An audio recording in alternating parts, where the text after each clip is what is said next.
To replace a cable or cables, the tools needed are the provided Allen L wrench, a Phillips screwdriver, a sharp pointed tool such as a thumbtack or push pin, and a pair of pliers. As always, it's incredibly helpful to start by first cleaning your hoof boots. Before removing the set screws, it is important to first check if the reference paint dots are still visible. Occasionally, with enough wear, the paint dots can be worn off. Or if you have adjusted your cables so that you can't see the paint dots, take a felt tip marker and make a mark on the cables and the boot shell next to each other and in the same location on both sides. Then, after you remove the cables, transfer the mark you created over to the new cable you're installing. By lining up the ends of the cables, make a new reference mark. These marks on the cables and boot shell will allow you to install the cables back in the same location or at the same adjustment you had prior to removing them. If your paint dots are still visible, then this isn't necessary. Before trying to remove the set screws, make sure the socket of the set screws are clean. And even if they appear to be clean, take a thumbtack or something similar and poke and scrape the inside of the socket. So often this little step can make a huge difference between an easy repair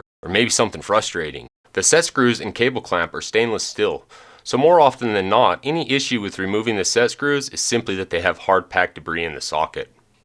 Remove the set screws by rotating the L wrench counterclockwise. Make sure to put the small parts somewhere safe after you remove them. There isn't a specific science to remove the pulley button from the captivator, but if available, I recommend to take pliers and clamp down on the interior and exterior parts of the pulley button without covering the screw head and remove the screw by also rotating counterclockwise. Then pop off the exterior of the pulley button and repeat this to the other side. Once the set screws and captivator have been removed and the cable clamp is rotated back, you can now pull out the cables. Prior to installing the cables, make sure that the cable clamp and guideways are free of debris. Using the L wrench is a good tool to do this. Stick the L wrench through all of the guideways to ensure nothing is stuck in them that will cause issue when installing cables back in the boot shell. Make sure the cable clamp tunnel is lined up with the guideways in the boot shell and the little hole is faced outward and positioned to the bottom. It can be helpful to use the L wrench to help line up the cable clamp.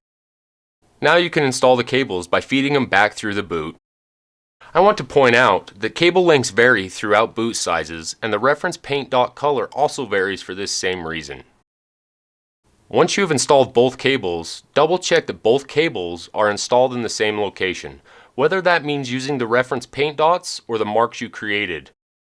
Then proceed by rotating the cable clamp back out and reinstalling the set screws by threading them clockwise into the cable clamp and make sure to get them tight when doing so. Now to install the pulley buttons in the captivator.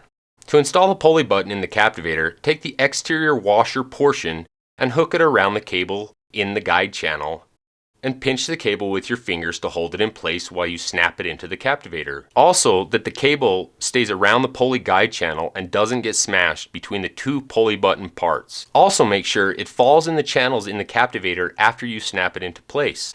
Once you've installed the pulley buttons, verify the cable moves freely around the pulley button by pulling on the cable adapter, as shown here. If you're experiencing frequent cable breaking, or if you broke a cable with very minimal use, most likely your cable adjustments are not ideal. So be sure to watch the video on proper cable adjustments to prevent future cable breaking issues. If this video was helpful and you want to know about upcoming videos, subscribe and hit the notification bell so you can stay up to date with any new videos released.